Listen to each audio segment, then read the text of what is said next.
This one, the first thing that we're going to do is we are going to set the two equations equal to find our bounds. So we will have y cubed minus y is equal to 2y. And then from there, we'll just move everything over to one side. So you have y cubed, and then we're going to subtract 2y, and then that's going to give us negative 3y is equal to 0, and then take out our GCF of y to get y squared minus 3 left over is equal to 0. So now we set the factors equal, y equal to 0 and y squared minus 3 equal to 0.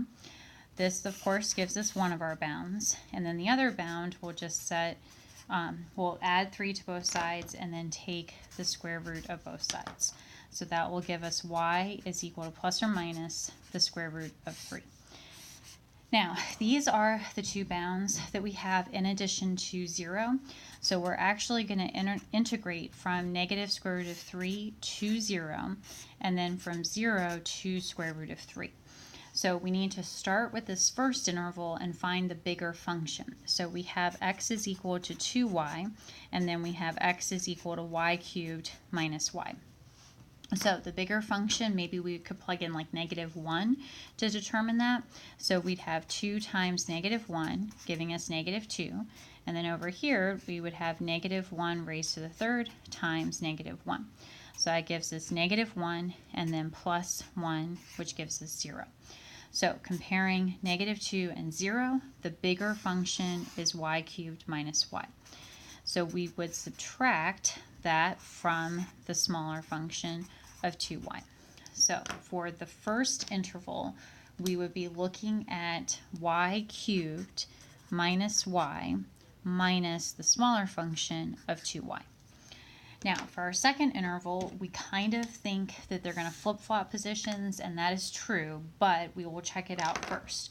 So we start with our x equals 2y, x equals y cubed minus y, and then we'll plug in, maybe for example in this second interval, 1, and that will give us 2 times 1, so just 2, and then over here 1 cubed minus 1, which gives us 0. So the bigger function is the 2y function, and then we'll subtract that from this smaller function.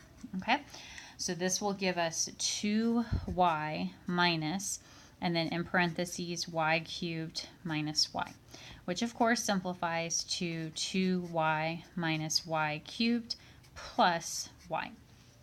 All right, so now what we have to do is we have to integrate, and again, it's going to be two integrals. The first integral is going to go from negative square root 3 to 0, and you're looking at this integrand, which simplifies to y cubed minus 3y dy. Okay, that will be added to the second integral, which is going to go 0 to square root of 3 of 2y plus the y, which is going to give us a 3y minus y cubed dy. Okay, so now we just need to integrate these two out. And so for the first integral, what you're going to see is you'll have y to the fourth over 4 minus 3y squared over 2. And then you're going negative square root 3 to 0 plus, and then here you'll have 3y squared over 2 minus y to the fourth over 4, and then going from 0 to square root 3. All right, now when you plug in your upper bound, when you start by plugging in 0, it's going to be 0 minus 0. So that is, the upper bound is going to go to 0. Minus, and then in brackets, the lower bound plugged in. So you'll have negative square root 3 raised to the fourth over 4 minus 3 times negative square root 3 squared over 2. Okay, so you have your upper bound minus your lower bound.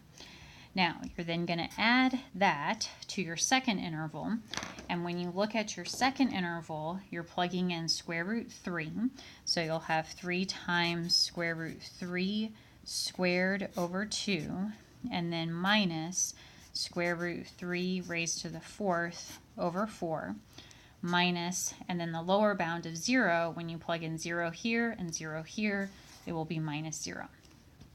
Okay, so this is our upper minus lower plugged in, and now we have to simplify these radicals out. So the 0, of course, is going to drop out. You're going to have a negative. Then when you look at negative square root of 3 quantity squared, that's just going to give you 3.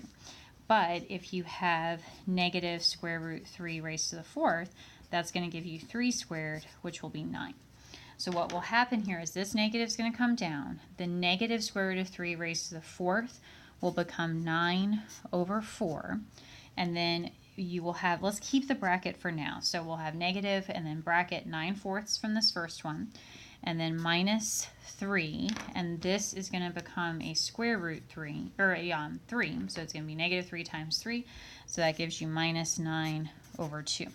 Okay, then plus this 3, again, this is going to become a 3, so it's going to be 9 over 2 minus, and then 3 squared, which gives you 9 over 4. Now, at that point, we can distribute, so we get negative 9/4 plus 9/2 plus 9/2 minus 9/4. So adding like terms currently, you would have these 4 denominators becoming a negative 18 over 4 plus, and then the 2 common denominators of 2 would become a positive 18 over 2. And then to combine your fractions together, you would multiply the second fraction by 2 over 2.